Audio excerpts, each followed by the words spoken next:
Hey everybody! I'm here today with a video tutorial on the DJI Osmo Mobile 6 smartphone stabilizer that you see right here in my right hand.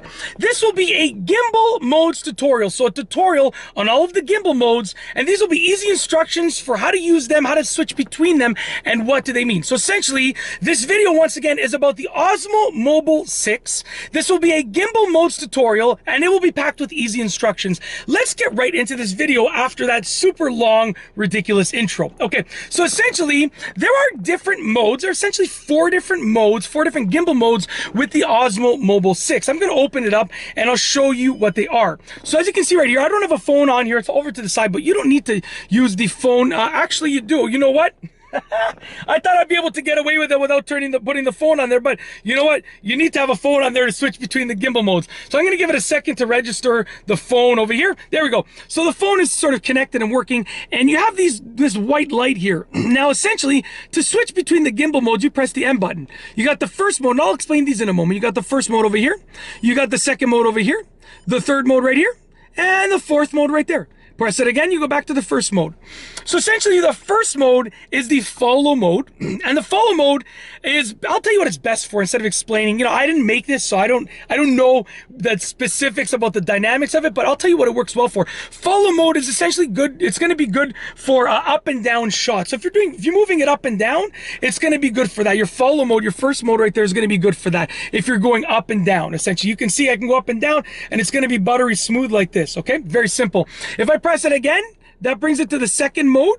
With the second mode that you can see, just that's what the symbol looks like right there.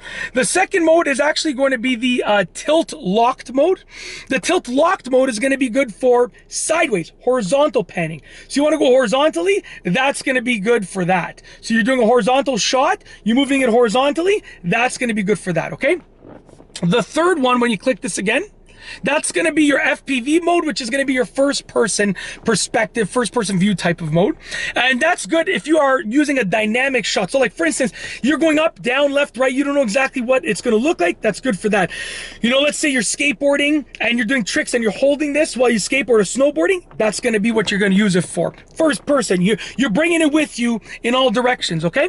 And then the fourth mode, which is going to be over here, it's your spin shot mode. That's what that looks like for that symbol right there. Your spin shot mode is essentially when you move the joystick, it's going to spin the phone. Really, I love this. I love showing this off. It's one of the coolest things that you can show off. And what this is going to be good for is essentially, if you're doing an upward shot, so let's say you're doing an upward shot, you're shooting upwards, and you want it, because like spinning like this, I'm going to be upside down, which can be useful for that. But if you're doing an upward shot and you want to spin it, you can do an upward shot and spin it while facing upwards, or even downwards. You're facing it downwards and you want to spin the shot, you can face it downwards and you can spin the shot downwards, which is really, really cool. That's what that one's going to be useful for, okay? And then you press M again, and it goes back to the original mode. Very, very simple and straightforward. That is essentially the gimbal modes, how to switch between them and what they're used for.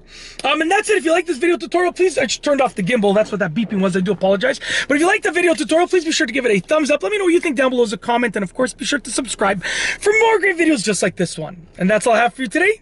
Thanks for watching.